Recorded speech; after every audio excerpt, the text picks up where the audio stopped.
So, Patti, thank you so much for coming today. And this is Gracie Davis, beautiful pug. I have a pug too, Bam Bam. I'd love to hear a little from you about your new book. It's really relevant, I think, and timely. So I wanted to ask you if you could maybe talk a little about what the book is about, and also talk about what inspired you to write it. Sure. So The Earth Breaks in Colors is at its heart a story of friendship between two young girls, 11-year-old girls, one black and one white. The white girl is named Whisper. Her real name is Janice, but she talks very softly, so people call her Whisper. And the black girl's name is Odelia. And it starts with the innocence that kids have about race, that it's really just so your skin's black and mine's white. I mean, that's as far as it goes, until a very violent racial incident happens and Odelia's father ends up killing one of the white attackers. And everything sort of unravels from that point on. But really what happens is the weight of history intrudes on the friendship of those girls, and they're really never the same, and they're never going to be the same, because suddenly they realize that black and white is way more than just skin color, that we carry our history with us generation to generation. I have a line in the book, history is a river, and we are all baptized in its waters. Obviously, one of the main themes in the book is race, and about the racial tensions, between people, individuals, but also society as a whole.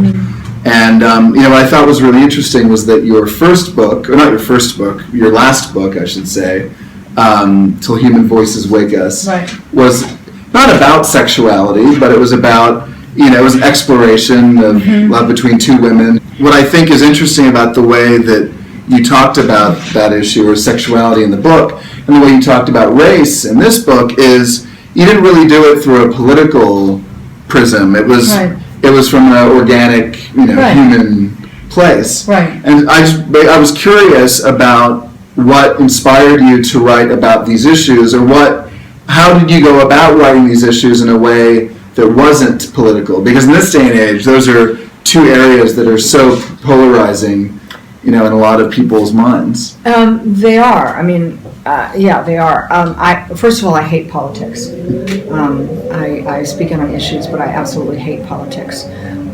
So there's no way I would ever write a book from a political perspective. As a writer and as a human being, human stories fascinate me.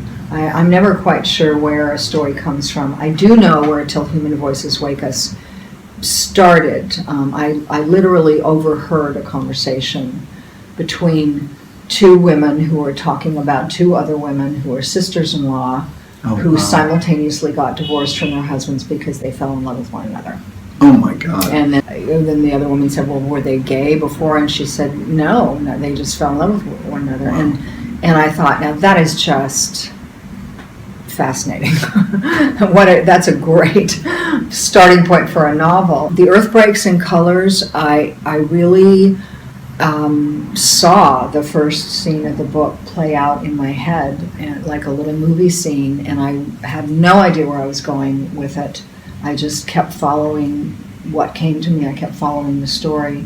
I did not know I was writing about an interracial friendship until I had Whisper write, my friend Odelia is black as a Bible. And I thought, I guess that's where we're going. And I think in the back of my mind, I had always wanted to write a story about an interracial friendship between kids, because there is such an innocence about it, and I've seen that. I have very close friends who are black, and I've known their daughter literally since the day she was born. And I've seen her with her other friends who are not black, or who are Asian or Middle Eastern or whatever, and I've seen that innocence, and it's very lovely, especially because you know it's going to change. Your father, President Reagan, will be turning 105 next month. And of course, recently, now that the primaries are coming up very soon, you hear a lot about him and his legacy, and it's being invoked by all the Republican candidates, especially Ted Cruz and Donald Trump. What is your take on that? I mean, how do you think, the real Ronald Reagan, fits with the Republican Party of today? Well, I think what we've seen in this political campaign is that facts don't seem to matter. So, I mean, my father supported immigration. He would certainly not be saying, Muslims should register and let's shut the door to them. I mean, he would never say that. He wouldn't be saying, let's, build a huge wall and have Mexico pay for it and send them all back, send millions of people back. In fact, he did quite the opposite. Mm-hmm. So, they invoke his name, but they sort of bypass who he was and things that he did. The other issue, which is something I've written about and got, some pretty strong feedback about, was the issue of HIV and AIDS during the 1980s, during your father's administration. Yeah. You also recently wrote an article about it. Mm-hmm. And I was curious if you could share some of the thoughts you expressed in the article, as well as any other thoughts that you... Gracie can. Yeah, if she wants things to chime say in. about it. But yeah, I mean, if there are any thoughts that you have from the article, or just other thoughts that you have about the subject. Well, I mean, I'm not going to make excuses for the failure of his administration to address the AIDS crisis when it was going on. I mean, it was a failure, and it's, it hurts my heart that happened on so many levels. One of my father's flaws was that he delegated authority to other people and relied on them to give him the appropriate information on things, tell him what was going on when he couldn't read every newspaper in the presidents get briefings every morning. Right. They're busy, so their time watching CNN is limited. So they do rely on people to bring them information about what's going on. And there were people around him who did not want him dealing with the AIDS crisis. And I'm not making excuses for him. I'm saying that's a flaw of his. And in this case, it turned out to be a really tragic flaw because it didn't really, and he didn't really know the extent of what was going on until Rock Hudson died. And they couldn't keep that from him because that was a friend of his. So he did speak out, and he did allot money, not a lot, but in those days it was a significant amount. I can't remember the dollar figure, but he did allot money for AIDS research at that point in time.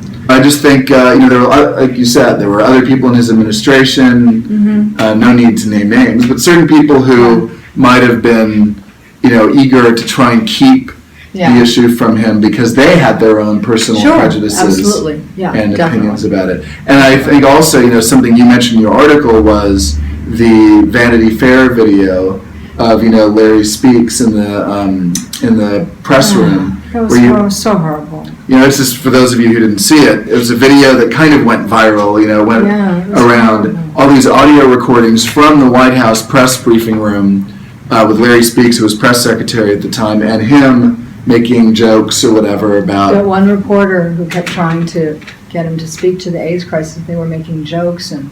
my father was not there. He knew nothing about that and would never have laughed at something like that. I have to ask, as a political junkie, are there any particular fun or interesting anecdotes from... I know you didn't live in the White House, but from the years in the White House, as a former first daughter, are there any particular anecdotes that you remember, things that stand out for you, for you from those years? Well, I was a single woman, so trying to date with a Secret Service following you is not...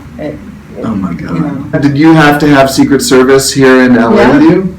They lived in my garage.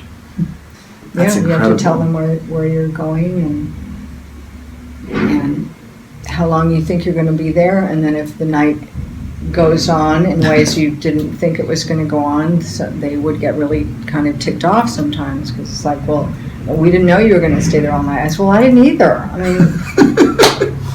Am I supposed to know that? Thank you very much for being here today. Thank you. It was fantastic, and just for the end of the interview, honey, look, Bam Bam. Say hi to Gracie. Look, Bam Bam is crazy. Bye, guys. Oh,